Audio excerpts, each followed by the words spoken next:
Thank you, Roxy, for an amazing question. Roxy's talking about how to avoid attack spamming and skill spamming.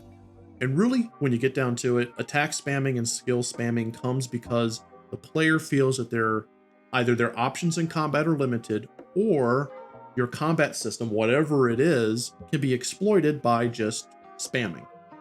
Yeah. Here's a thought experiment for each and every one of you watching this video, whether it be live or otherwise. Imagine that you're in a situation. Let's just say you're in a room. You got 17 buttons in front of you, each of a different color. I chose some odd number for whatever. And whenever you hit the red button, you get a piece of cheese. See where I'm going with this? Or you get a treat. You get a tasty treat, whatever your favorite food is. But pressing other buttons in certain combinations will have other things happen. Like, let's say you press the red button and then the blue button. Okay, well, that will make the lights turn off. Stuff like that. You know, pressing the red button, the green button, and the turquoise button will make music play. All of that requires thought, when all you have to do is just press the one button to get a treat. Yeah. What that means is this. Players will choose, by default, the path of least resistance. They will choose the thing that is the easiest to do that gives them a desirable result. Ergo, if your combat system has it such a way that spamming the attack button gets you to the end of the fight, why would they choose anything else? Psychologically speaking, there's no reason. No. And just to build on that, if you don't have any good choices for them built in, right, then they're not going to choose any of that. Correct. They're not going to choose anything other than the one thing. Now, in the chat right now, they're talking specifically about cooldowns. And yes, cooldowns are a good way to kind of stop it, but it's not going to stop the psychology behind it. Because let's say that you have a skill with a 2-round cooldown, but it causes an insane amount of damage. If there's no checks and balances, if they can just do it every 2 rounds, then they're going to. Soon, I mean, that's happened on a number of games that we've played, specifically on the Monday night stream with Komodo. If I've seen an OP skill, the moment that OP skill is available, I'm going to use it, especially if there's no downside to it. Yeah. So for the games where it's just like a 2-round cooldown, spam that shit. So we're not saying make it harder. We're saying make the player fight smarter. And really it all comes down to combat balancing. It's smart design. Yes, thank you. I'm going to promote smart design. Thank you, Teal. Yes. Yeah, what I mean by that is you're going to need to build your combat system from the ground up. From the ground up. And yes. With the skills and abilities adding on that will be that they will be used integrally for the upcoming fights that you introduce them. Exactly. Okay. We talk about introduce. Okay, right. Introduce, teach, and force test. That's right. Yes. So that's what the key you need to keep in your mind. So don't just throw skills at people, please. No, you're going to have skills that make sense for the upcoming areas of your game and the upcoming boss fights. Yes. The tests. Right. You want your players to use strategy. Right. So you're going to program your bosses, the AI of the enemies, to respond to the different skills that you put out there. Yeah. And in the chat, they were mentioning FF10's battle system. That is actually a system that feels very simplistic, and like you can just kick ass your way through it until the later mid stages and the end game stages, where it actually becomes an extremely difficult system. If you go out and do anything other than the main storyline of FF10, it gets really hard. And if you don't get your character strong enough by the time you go to the end game, You actually will get Braska's final Aeon will beat the shit out of you if you're under level. There is no exception to that. But if you've been preparing, if you know how to work the battle system in your favor, especially the overdrives, then you will come out on top. That is just the way that FF10 is. So it's like what Teal was talking about, and to kind of go off of chat a little bit, sorry guys, I gotta steal what you're saying and put it in my content. Literally make it so that the player understands the pluses and the minuses of using each skill. Why Aqua Edge?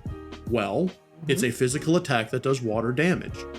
So have enemies that specifically take more damage from physical than magical and are weak to water. And when the player sees them, they know I have to use this. So they're not just spamming attack, they're using Aqua Edge, etc., etc., etc. Again, it does come down to planning. The better you plan your combat system, the less chance you're going to have of people spamming attack or spamming skills. Also, don't... It's work. It is work. It is work. It is yes, work. it is. It is work.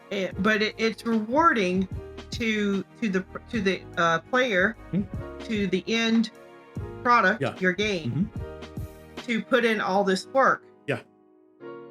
And don't have one skill that always is amazing no matter what without it costing something. Black Rose brings up the Trails of Cold Steel games. Now, I've been told this when we were playing the first one on stream, but Reen's ability Autumn Leaf Cutter apparently is either nerfed or not in later games.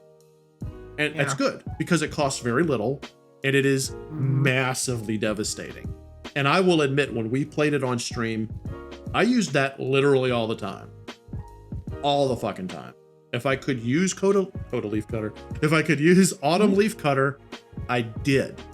So I spammed it. So that's food for thought. And I'm looking at some of the suggestions that chat's coming up with. Yes, resource management. Yes. Balancing. These are all things that you need to put into your development of your battle system. The development spreadsheet, I'm using air quotes because not everyone uses a spreadsheet, but the balancing spreadsheet worksheet is necessary. You got to have some planning. Yeah, it is. Have the more powerful attacks cost something other than MP or CP or whatever P, other than points. Have it cost an item. Have it cost their health. Shit. I can't tell you how many times in Persona 5 that I have to really carefully consider using one of the attacks that use HP. Specifically for Joker, because if Joker's HP hits 0, you lose. Yes, it is game over. So, do things like that. Each skill in your game, every single one, take a look at what the player could do to exploit it. Can they just use it over and over again? What does it cost? How rare are those things that it costs? Every single skill. And then you're not doing this to undermine your player, but come up with a way to balance it to where the player will never have the opportunity or the desire to spam that shit. Yeah. There you go. And I mentioned this earlier, please don't have a ton of skills. Please don't. Please don't. You can have skill bloat and it will cause this issue way too easily. Yeah. It's too much choice and it just is confusing. Yeah. So you just a player will go back down to, okay, I'm going to use these 3 skills. And they will all the time without fail. All the time. You go back to the whole Skinner box, not Skinner box thing I was doing earlier. Put yourself in the mindset, if all I have to do is do this, would I ever do anything else? If the answer is yes, fix it. Fix your system. Yeah. Yeah. Anything else to add to that? No, I think Roxy is talking about, maybe not, but it's putting the idea in my head of trash mobs. Yeah. And trash mobs are their own little deal. Yeah. But again, 1 or 2 things could affect them, and what affects one won't affect another. And I'm thinking specifically of Kingdom Hearts 1, where you have a mix of enemies. Some are weak to fire, but others are strong to fire and weak to ice. Right. And you have the whole mix in there. Right. No, I'm with you on this. I think the way that I would say to settle this, the way that Steel himself would settle this, is for the trash mobs, instead of having it be that you just spam attack and that's all you need to do, I would have the choice. Do I spam attack? Do I use attack, which will kill the trash mobs? Or do I use some sort of skill with a low level cost that will slowly chip away at the pool I have for that cost, so that when I get to the boss, I may not have as much? To me, that's a good compromise, because I could just spam attack, but it'll take longer. Or it'll take longer. Or I could use Fireball, which won't cost a lot, but after a while, that accumulates. And then if I use Fireball, the battle ends quicker. Yeah. But I'll have less stuff to use in the upcoming boss fight. That's how I would do it. So, yeah, and again, we're talking about balancing. Yes. It really... And that is on the dev to put the work in on the front end. Oh, 100%, Teal. It really all comes down to how well you plan the statistics, the math of your game. You've got to plan the math. If you don't plan the math and you just focus on the graphics and the story, you're going to run into a beautiful game that is either hard to play or not fulfilling. Yeah. And you don't want either. All right, so if you like what you saw, lay the smack down the like button below, subscribe to our channel, consider supporting us on Patreon, connect with us over Facebook, Twitter, Discord, and we will see you in the next video. See you next time.